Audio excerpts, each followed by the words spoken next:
अगदी रसरशीत असा हा गुलाबजामुनसारखा दिसणारा आवळ्याचा मुरंबा आज आपण बनवतोय।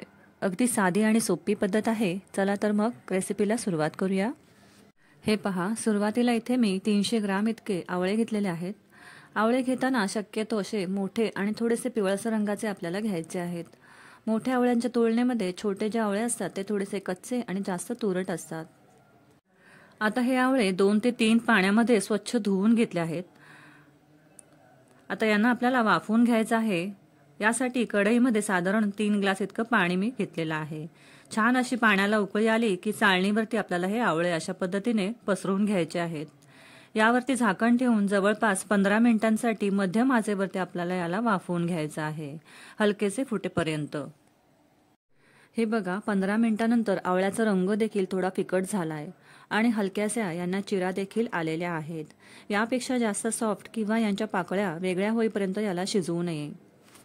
आता चाळण खाली काढून घेतली। यांना कोणत्याही सुती कापडाने किंवा टिश्यू पेपरने पुसून घ्यायचं आहे। आवळे पूर्णपणे कोरडे करून घ्यायचे आहेत। अशा पद्धतीने सर्व आवळे कोरडे करून घेतले। हे सर्व आवळे कढईमध्ये काढून घ्यायचे आहेत। यामध्ये साधारण 300 ग्राम इतका साधा गूळ घालायचा आहे। 300 ग्राम आवळ्यासाठी आपल्याला 300 ग्राम गूळ घालायचा आहे। गुळाऐवजी तुम्ही समप्रमाणात नुसती साखरही वापरू शकता, नाहीतर अर्धी साखर आणि अर्धा गूळ असंही प्रमाण तुम्ही घेऊ शकता।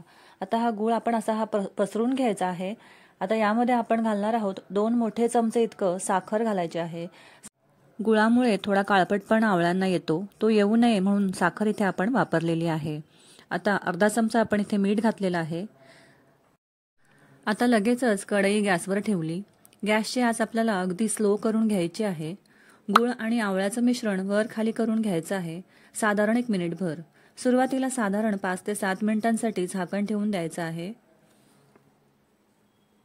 बघा, गूळही थोडासा वितळला आहे।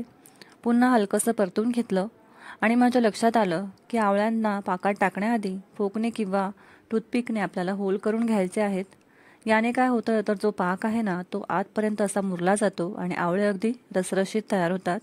मी आधीच आवळे पाकात घातले आणि लक्षात आल्यावरती काढून पुन्हा यावरती अशा पद्धतीने होल आणि छिद्र करून घेतलेले आहेत। हे पहा, पुन्हा साधारण 10 मिनिटांसाठी आपल्याला झाकण ठेवून द्यायचं आहे। गॅसची फ्लेम मिडियमच ठेवून घ्यायची। हे पहा, आवळ्याचा रंगही हलकासा चॉकलेटी झाला आहे।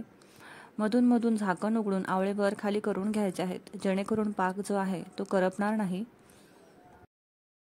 टोटली आपल्याला 25 ते 30 मिनिटांसाठी या पाकामध्ये आवळे व्यवस्थित शिजवून घ्यायचे आहेत।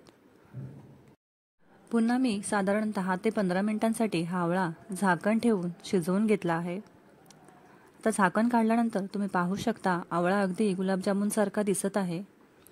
पुन्हा परतून वर खाली करून घ्यायचा आहे। अगदी हलक्या हाताने आपल्याला मिक्स करायचा आहे। आवळ्याचा मोरवळा हा गुळातला असल्यामुळे शरीराला अतिशयच फायदेमंद आहे।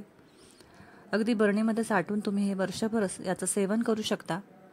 सर्वात शेवटी 1 चमचा वेलची पावडर आणि 1 चमचा यामध्ये आपण ड्राय जिंजर पावडर घातलेली आहे। आता गॅस बंद केला आणि मोरवळा पूर्णपणे रूम टेम्परेचरवरती थंड करून घेतला। यानंतर कोणत्याही काचेच्या बरणीमध्ये घालून तुम्ही फ्रीजशिवाय बाहेर वर्षभरासाठी स्टोअर करून घेऊ शकता। अजिबातच खराब होत नाही। हा बहुगुणी आवळ्याचा मुरंबा किंवा मोरावळा तुम्हाला कसा वाटला कमेंट करून नक्की सांगा। तुम्हाला रेसिपी जर आवडली असेल तर एक लाईक करून चॅनलला सबस्क्राईब जरूर करा। पुन्हा भेटू अशा छान छान रेसिपीसह। तोपर्यंत बाय।